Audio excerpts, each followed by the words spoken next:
In this lecture, we are going to look at the notebook which implements a feed-forward neural network for image classification on the MNIST dataset. This lecture is going to walk you through a prepared Colab notebook, although a very good exercise, which I always recommend, is once you know how this is done, to try and recreate it yourself with as few references as possible. As usual, you can look at the title of the notebook to determine what notebook we are currently looking at. So as usual, we're going to start by importing PyTorch, NumPy, and Matplotlib. We'll also be using the Torch Vision library, which includes the MNIST dataset and utility functions for handling images.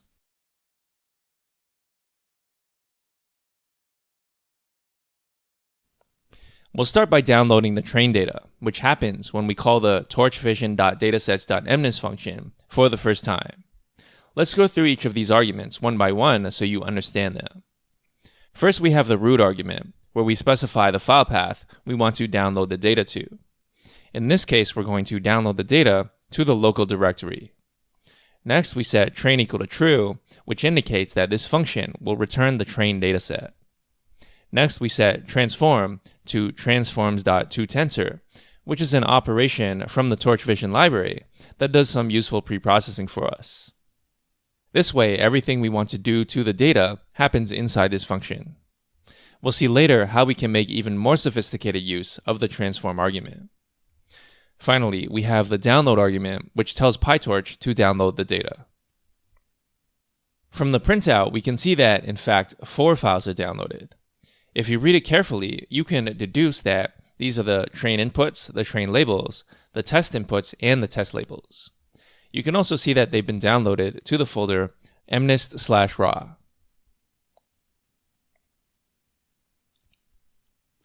Next, we're going to print out the data attribute of the train dataset, which, as we know, represents the input data.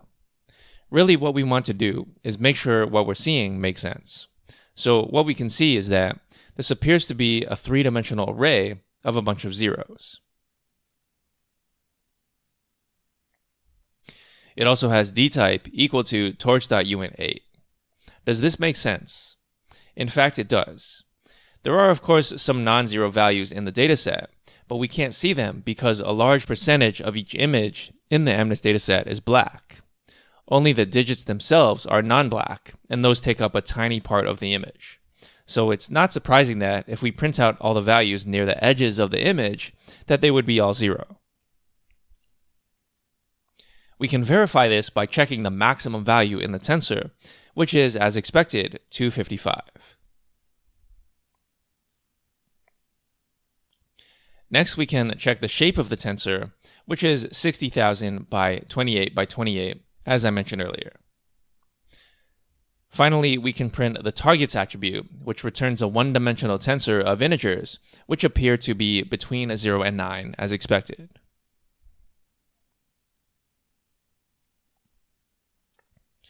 Next, we're going to call the MNIST function again, but this time we want the test dataset, so we need to pass in a train equal to false. Notice how this time nothing is downloaded. That's because the 4 files we needed to download were already downloaded in the previous step. When we check the shape of the input data, we see that it's 10,000 by 28 by 28, as promised. So there are 60,000 training samples and 10,000 test samples.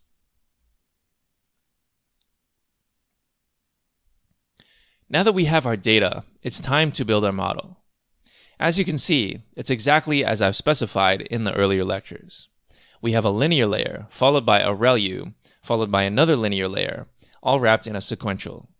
And there is no need for a softmax, as we know it's been combined with the cross-entropy loss for numerical stability. The next step is new. Since from this point forward we'll be looking at larger and larger datasets, there is a need to make use of the GPU.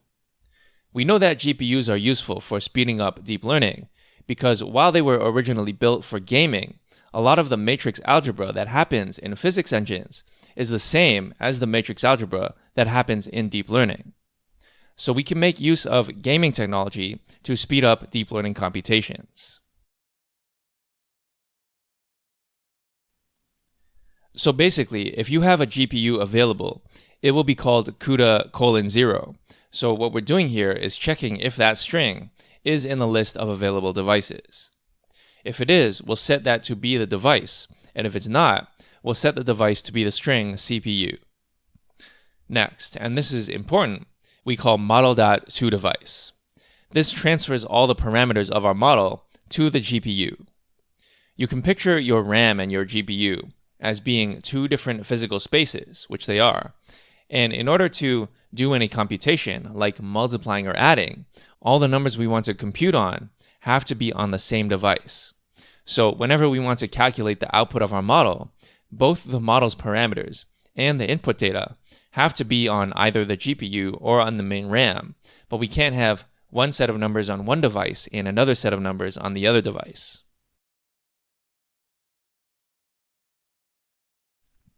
Next, we're going to set our loss and optimizer, which you've already seen.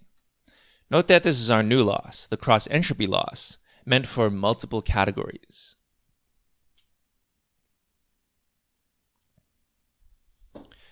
Next is another new thing.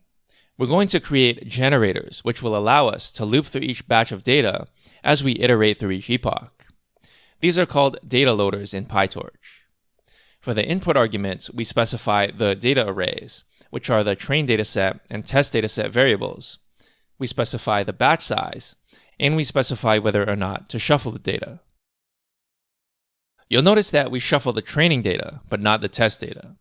This is because for the training data, if we loop through each sample in the same order each time, this will introduce unwanted correlations which will decrease performance. Think of our example of measuring the average height of everyone in the world, or more practically, drug testing. We always want our sample to be random. For the test data, there's no need to shuffle it because all we want to do is evaluate the loss and accuracy.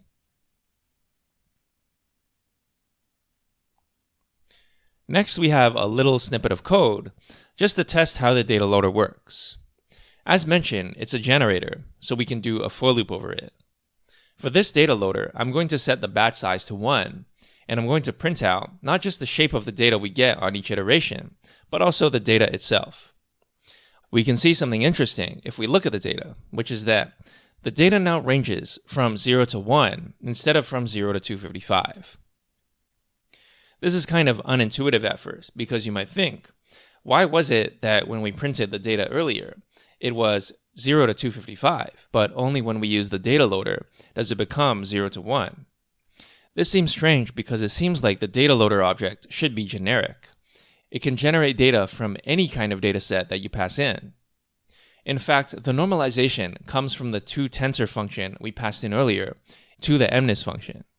Although we didn't see it at the time, because it does not get called when you just call the data attribute.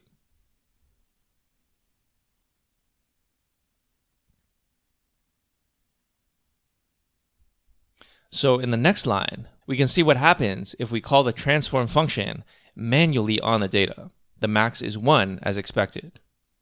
And so this transform function is called internally by the data loader, but it's not called when you just do trainDataset.data.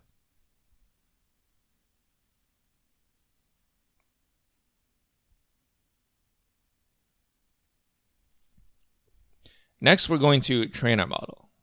You'll notice that we only need 10 epochs to train this model, which is a lot less than before. Why might that be?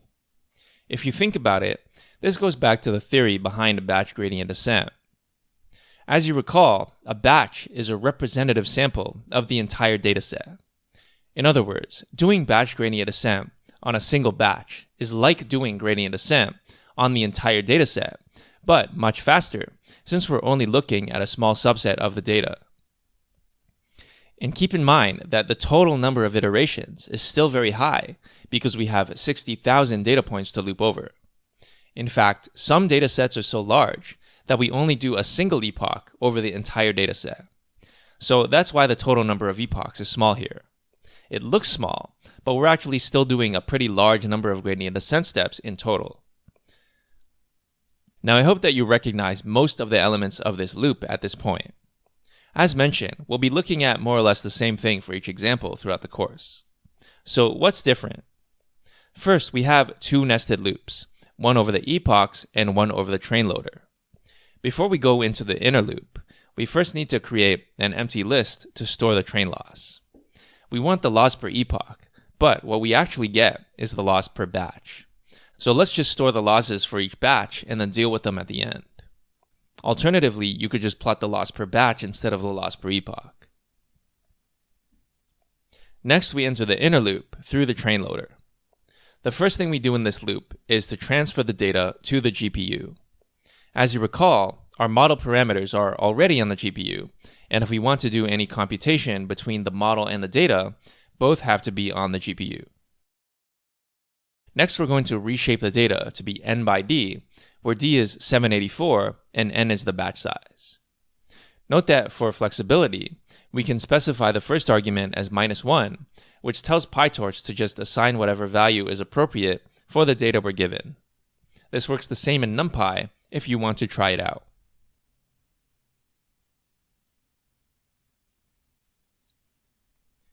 Next, we have all the usual steps to perform one step of gradient descent. At the end, when we get the loss, we append it to our list of losses for this particular epoch. Once we're outside the epoch, we simply take the mean of this list to be the train loss for that epoch.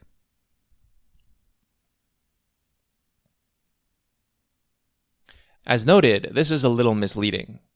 Technically, it's not the loss for the epoch, because we have been training the entire time we've been looping through this epoch. So the losses we've collected represent a number of different states of our model. Nonetheless, it would be inefficient to have to loop through the data twice just to calculate the loss, so we don't really want to do that if we don't need to. Next, we calculate the test loss, which goes through a similar loop.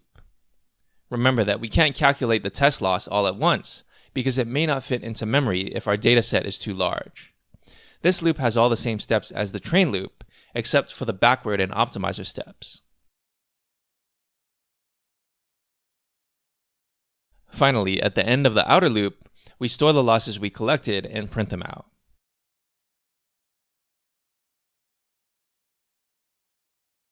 As usual, we would like to see the loss per iteration, which is what we have next.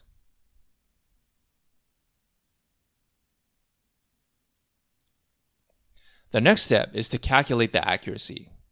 Again, having a data loader instead of just a plain array makes things more difficult, so we have to loop through the data rather than just do a single computation. We start by initializing the counts for the number correct and the number total to 0. Then we loop through the data loader. Inside the loop, we transfer the data to the GPU, reshape the inputs, and then get the outputs. These outputs are logits and not probabilities, but that means we can still take the max to get the prediction.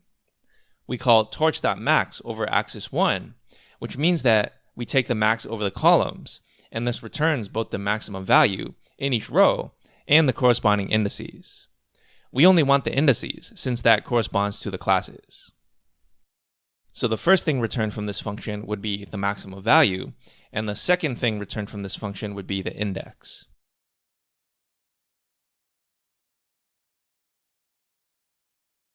Next, we check how many of the predictions are equal to the targets and assign that to nCorrect. Since this is all in PyTorch land, we have to call .item to bring it back to Python land. In order to get the number of samples, that's just the shape of the targets at the 0th index. Finally, when we're outside the loop, the accuracy is just the number correct divided by the number total, as you've seen.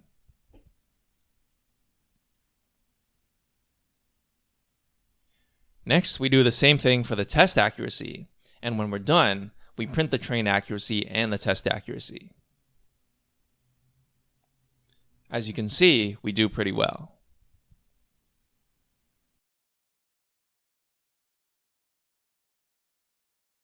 Next, we have some code to plot a confusion matrix.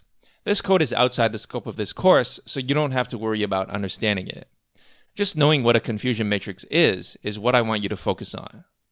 So the idea is we want to draw a table with the true labels on one axis and the predicted labels on the other axis.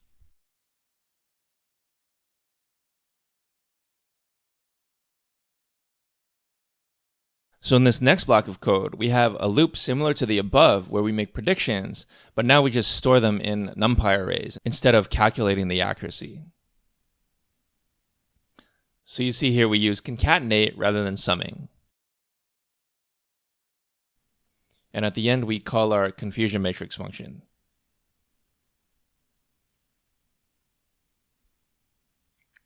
So basically, the confusion matrix tells us, for each label, how many predictions correspond to that label. Hopefully, we expect to find most of the entries along the diagonal, where the label would be equal to the prediction. Of course, since we don't have 100% accuracy, there are a few entries not on the diagonal. Importantly, however, it's good to try and see if we can make sense of these results. They're very interpretable because we're working with images, and when you have images, it's very easy to simply look at them. So where do we have the highest inaccuracy? It seems to be where the true label is 4 and the predicted label is 9. This actually makes sense. If you write down a 9, the connection points and the main lines all appear in approximately the same spot. You can imagine that it would be easy for a human observer to make the same mistake. We can look for more instances of a large number of predictions being incorrect, such as a 3 being confused with an 8 and a 2 being confused with an 8. You should be able to recognize why these mistakes were being made. The next thing we do is actually plot some of these misclassified samples to confirm our suspicions. Perhaps the misclassified 4s really do look like 9s. In order to find this out, we're going to select a randomly misclassified sample and plot the image. To do this, first we have to gather the indices of all the misclassified samples. We can do this using the NumPy where function. The where function simply returns the index value where the input array is true. So we can pass in the Boolean array ptest not equal to ytest. Note that the where function returns the results in a tuple, but we only care about the first element, so that's why we use the square bracket 0. Next, we're going to use np.random.choice to select one of these random misclassified indices and assign this variable to I. So let's check out the results. So here's a 5 predicted as a 9. That kind of makes sense because this looks like a 9. Here's a 4 predicted as a 9. As you can see, it kind of looks like a 9. Here's a 2 predicted as an 8. Here's a 3 predicted as a 9. Here's a 5 predicted as a 3. Here's a 7 predicted as a 2. So this one actually looks like a 2. So I think overall, it makes sense what we're seeing. Digits that confuse the computer are the same as digits that would confuse us.